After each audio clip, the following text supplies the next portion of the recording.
トルコ滞在2日目の朝になりました。日本からの移動もあるので実質的には3日目の朝です。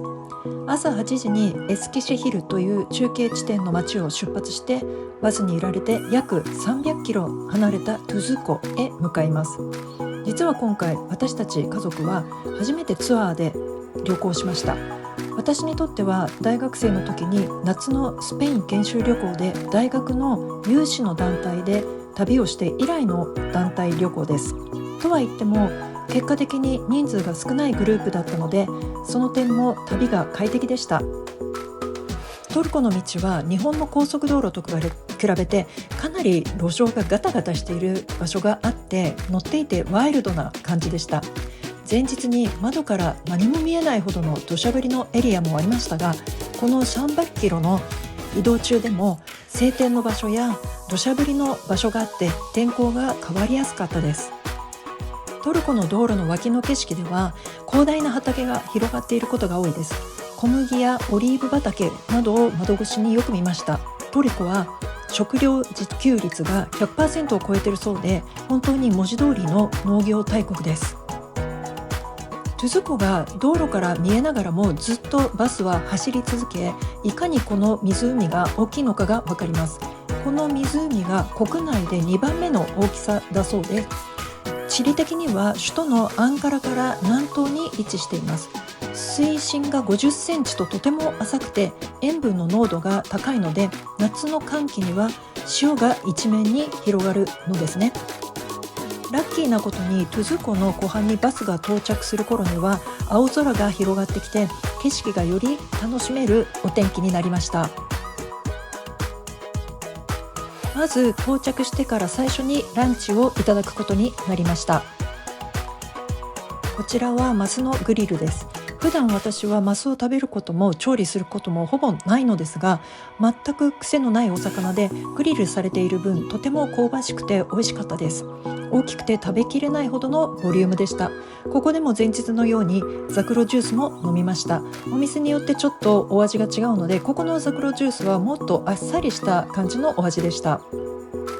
外に出てみると寒すぎることもなくて久しぶりにこんなに湖面と青空が広がる景色を見たのでそれだけでも気持ちが良かったです。ここはトルコのウユニ湖とも呼ばれるほど世界で2番目に塩分が濃い湖なのだそうです。なのでこの場所でトルコでの7割のお塩が生産されているようです。トレードマークのように書かれているのはフラミンゴですが、なぜかというとここがフラミンゴの繁殖地でもあるということを示しているからなのです。湖に突き出た部分を先端まで歩いてみました。両側に湖面が広がります。7月から9月の夏の乾季には湖面の水が蒸発して、湖一帯がお塩で真っ白になるのでその時期に訪れたら本当に印象的な景色なんだろうなと想像できます。この日はそういった意味では見た目には一般的な広い湖の景色でしたが、それでも長時間にわたってバスに揺られていたのと途中天気もかなり変わっていたのでこの青空が広がる静かな湖面を眺めて散策するだけでもとても気持ちが良くて楽しめました。この施設を出発する前にお土産のショップもちょっと見て回りました。もちろんお塩製品がたくさんあります。ちょっとお国柄なのかお塩のスクラブを手に乗せようと店員さんがやや強引に近づいてくるので断るのであれば少し振り切る感じにしないと確実に手に乗せられてしまいます。ここでもチョコレート製品が山のようにあったりドライフルーツもたくさんありました。そしてオリーブの生産も豊富なので関連の商品が売られていて、そこで私はハンドクリームと石鹸そしてトルコの名産のローズウォーターもここで購入しておきました。その後再びバスに乗って約180キロ離れたカッパドキアへ向かって走ります。そしてその途中で陶器の工房に立ち寄る予定となっていました。トゥズコを離れた頃にはまだ緑豊かで畑が広がる風景が多かったのがカッパドキアへ目指して進むにつれて窓から見える景色も随分変わってきて地層がむき出しになっている光景がずっと広がってきます。立ち寄ったのはカッパドキア地方のアバノスという名前の地域にある大きなイズニック陶器の工房のバネッサ・セラミックさんです。そもそもイズニック陶器とは、前日に訪れたブルサのイズニックという町で作られ出した陶器で、オスマン帝国時代の14から17世紀に最盛期を迎えたそうです。ブルサで見学したモスクにもこのタイルがふんだんに使われていましたが、そこがイズニックタイルが使われた初めての場所だったと思うと、とても貴重なものを見学できたことを改めて実感します。ここでは職人さんが足でろくろを回して陶器を形作るのを見学できますが、蓋の部分を作ってから本体を作って、見事にそれがぴったりはまる技術には本当に驚きました。また別の部屋では色付けの作業が見学できました。女性の職人さんが絵付けをしているのも、男性の職人さんが大きなお皿に非常に細かな模様を描いているのも、とても緻密で気が遠くなるような作業だということがよくわかります。こうやって長年にわたって技術が受け継がれているということが見学を通して深く理解ができました。また陶器が仕上がる一連の流れも説明していただきました。その後で2階にある販売エリアへ向かうので、もちろん何か記念に購入したくなって、典型的なチューリップで描かれた繁栄のデザインのお皿や鍋敷き、気球の形の可愛いぶら下げるタイプの陶器などを買って、自宅までの郵送をお願いしました。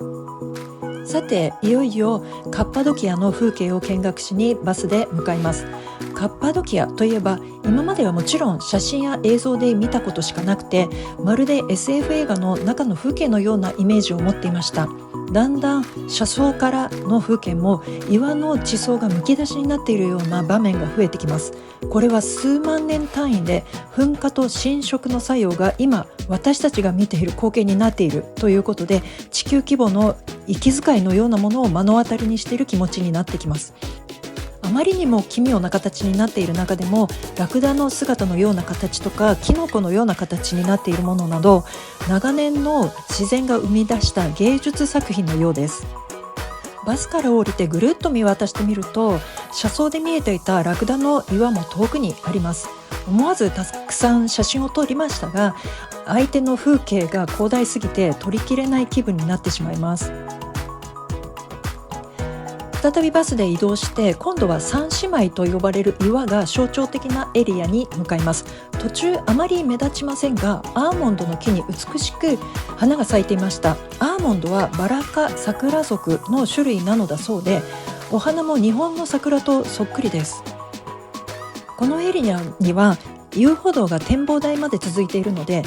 歩道を歩きながらもこの圧倒的な風景が楽しめます。この三姉妹の岩という名前が付けられているこういったタイプの岩は下の岩の層がその上に積もった層よりも柔らかいために、下が円錐形に長年を費やして削られていく一方で、上の層が残っているために結果的にキノコのような形になったということです。さて、十分にこういった岩を見学してから、この日泊まる洞窟ホテルの一つ、ユートピアさんに到着しました。これも私の事前の思い込みだったのですが、洞窟ホテルという呼ばれ方から、勝手にホテルに入る際にはかがんで入っていかなくてはいけないのかなと想像していたのですが、そんなことは全くなくて、非常に高級感あふれる自然と調和した素敵な宿泊施設でした。中庭もきれいにお手入れされています。内部は洞窟の空間を利用してそれぞれのお部屋が作られている感じです。こちらのホテルの正式な名前はユートピアケーブホテルカッパドキアです。洞窟ホテルの中でも高台に位置していて、周囲の見晴らしもとても良い場所です。ホテルとしては4つ星に相当するそうですが、この特別な経験ができるホテルというのはそれだけでも貴重に感じます。翌日はギョレメを、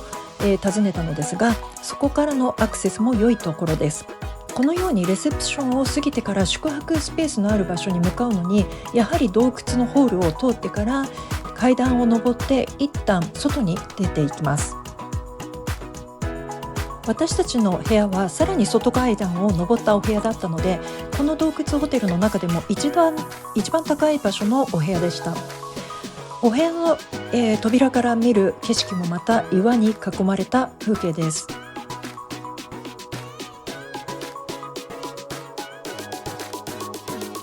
お部屋の中も高さは十分にあって、シンプルにベッドと机と椅子、それにいわゆるバスタブもその場所にあって、優雅なようなびっくりなような配置でした。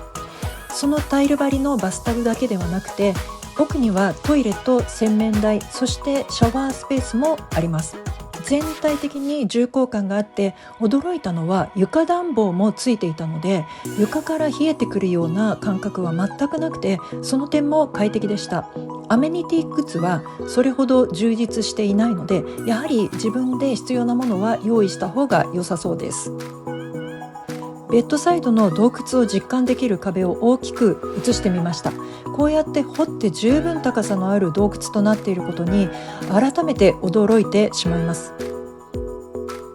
夕飯は一旦外に出てからカフェテリアのある場所へ向かいます。ここには外にテラスもあって、非常に眺めが良くて、一日の中でも夕暮れや夜で表情が変わっていきました。天候もなんとか雨が降らずに良かったなと思いました。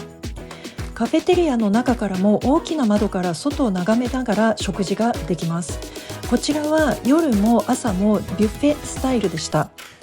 ビュッフェといってもトルコの豊富な食材とお料理がいろいろとあって、目移りしてしまうほどでした。このホテルに2泊することになるのですが、2日ともビュッフェのメニューが変わって、その点も私たち観光客にとっては嬉しい点ですよね。お腹もいっぱいになってからお部屋に戻る頃にはすっかり暗くなり、ライトアップされた岩がさらに印象的でした。シャワーを浴びてから結局お部屋の中にあるバスタブにも使って旅の疲れを癒しました。